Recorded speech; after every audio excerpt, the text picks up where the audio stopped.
আসসালামু আলাইকুম রাহমাতুল্লাহ। তো আমাদের পেঁয়াজগুলো আলহামদুলিল্লাহ অনেকটাই বড় হয়ে গেছে। কিন্তু এ পর্যন্ত আমরা আমাদের এই পেঁয়াজের জমিতে কোনো প্রকার বিষ প্রয়োগ করি নাই। তো আজকে আমাদের কাজ হচ্ছে আমাদের এই জমিতে ভিটামিন বিষ দিতে হবে এবং কিছু পোকা মারা বিষও দিতে হবে। তো আপনারা এই ভিডিওটি সম্পূর্ণ দেখলেই বুঝতে পারবেন ইনশাআল্লাহ। তো আপনারা এই ভিডিওটি সম্পূর্ণ দেখার চেষ্টা করবেন।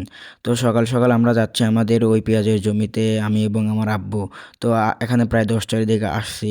তো ১ম এ আমরা যাবো আমাদের আলাদা যে ১ বিঘা পেঁয়াজের জমি আছে ওই জমিতে। তো আমরা এই বীজগুলো বাসা থেকে অর্ধেক গুলিয়ে আনছিলাম এবং বাকি অর্ধেক আমরা বীজ দেওয়ার সময়ই ইনশাআল্লাহ গুলিয়ে নেব। তো যেহেতু এই বালতিটা ছোট এইজন্য অর্ধেক গুলাইছি আর অর্ধেক পরবর্তীতে গুলাবো ইনশাআল্লাহ। তো আপনারা দেখতে পাচ্ছেন যে আমাদের এই জমিতে ১ বিঘার মতো পেঁয়াজ আছে। আপনারা যে পেঁয়াজটি দেখতে পাচ্ছেন এটা হচ্ছে রানীওয়ান জাতের পেঁয়াজ।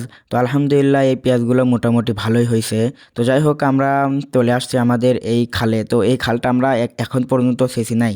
তো এই খালে থেকেই আমরা মূলত পানি নিয়ে যাচ্ছি বীজ দেওয়ার জন্য। তো এখানে মানে পানি নেওয়া অনেক সুবিধা হচ্ছে যেহেতু তো এই পেঁয়াজগুলো হচ্ছে হাইব্রিড জাতের পেঁয়াজ। এইজন্য আমাদের এই পেঁয়াজগুলো একটু পাতলা, পাতলা লাগানো উচিত ছিল। কিন্তু আমরা এই পেঁয়াজগুলো লাগাইছি ঘন, ঘন।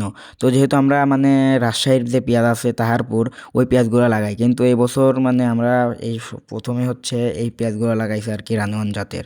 তো যাই হোক আলহামদুলিল্লাহ ওই জমিতে মানে বীজ দেওয়া শেষ হয়ে গেছে। তো তারপরে চলে আসছে আমাদের এই বড় জমিতে।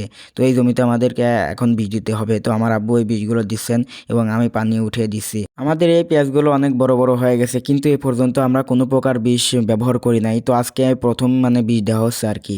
তো অনেকেই হয়তো ২-৩ বার বীজ দিয়ে দিয়েছে। তো যাই হোক আলহামদুলিল্লাহ আজকে আমরা দিচ্ছি মানে ভিটামিন বিষ আর সাথে একটা পোকা দমনের বিষ দিচ্ছি। তো যাই হোক আলহামদুলিল্লাহ আমাদের এই পেঁয়াজগুলো এখন বর্তমানে একটু কালোই আছে। তো আমরা যখন ২য় সেচা দিয়েছিলাম তো তারপরে আমাদের এই পেঁয়াজগুলো মানে লাল হয়ে গিয়েছিল। তো আর আমাদের দেখতে পাচ্ছেন যে ঘাস, তো এখানে প্রচুর পরিমাণে ঘাস বের হয়েছিল আমাদের এই জমিতে। তো আমরা ওই ঘাসগুলো আলহামদুলিল্লাহ নিড়াইছি এবং মানে পেঁয়াজগুলো কুপায়ে দিয়েছি। তো ওখানে ভিডিও ছাড়তে পারি নাই। তো যাই হোক আবার এই ঘাসগুলো বের হয়ে গেছে। তো এইগুলো আমাদেরকে আবার নিড়িয়ে দিতে হবে। তো ওই পেঁয়াজগুলো লাল হয়ে যাওয়ার পিছনে একটাই কারণ ছিল হচ্ছে আমরা ২য় সেচা দিয়েছিলাম মানে বেশি করে। তো যার কারণে আমাদের এই পেঁয়াজগুলো লাল হয়ে গিয়েছিল। তো পরবর্তীতে আমরা ওই পেঁয়াজগুলো নিড়াইয়া দিছি এবং কুপায়ে দিয়েছিলাম। তো কুপানোর পরে এখন আলহামদুলিল্লাহ এইগুলো মানে কালো হয়ে গেছে। তো আমরা ১০-১২ দিন আগে এগুলো কুপায় দিছিলাম। তো যাই হোক আমাদের এই বীজগুলো শেষ হয়ে গেছিলো তো পরবর্তীতে আমরা এই বীজগুলো আবার গুলিয়ে নিলাম। তো এখানে প্রায় আমাদের ৮টা মানে ৮ ডোব দেওয়া হয়ে গেছে। তো আরও আমাদের ৭টা ডোব দিতে হবে। তো বাকি ৮ ডোব বীজ দিতে, দিতে আমাদের প্রায় বিকাল হয়ে যাবে। তো যাই হোক আমার আব্বু এই বীজগুলো সুন্দরভাবে আমাদের পেঁয়াজের জমিতে দিয়ে দিচ্ছিলেন এবং আমি আমাদের ওই কাঠাই থেকে পানি আনতেছিলাম। তো আলহামদুলিল্লাহ অবশেষে আমাদের এই বীজ দেওয়া কাজটা প্রায় শেষের দিকে। তো আমরা মূলত ১৫টা মানে ১৫ ডোব বীজ দিয়ে দিছি। তো এটাই মানে লাস্ট ডোব।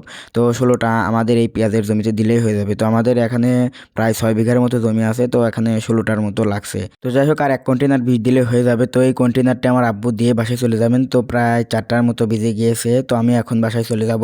তো আমাদের জন্য দোয়া করবেন আল্লাহ তাআলা যেন আমাদের কৃষিতে বারাকা দান করে। আসসালামু আলাইকুম ওয়া রাহমাতুল্লাহি ওয়া বারাকাতুহু।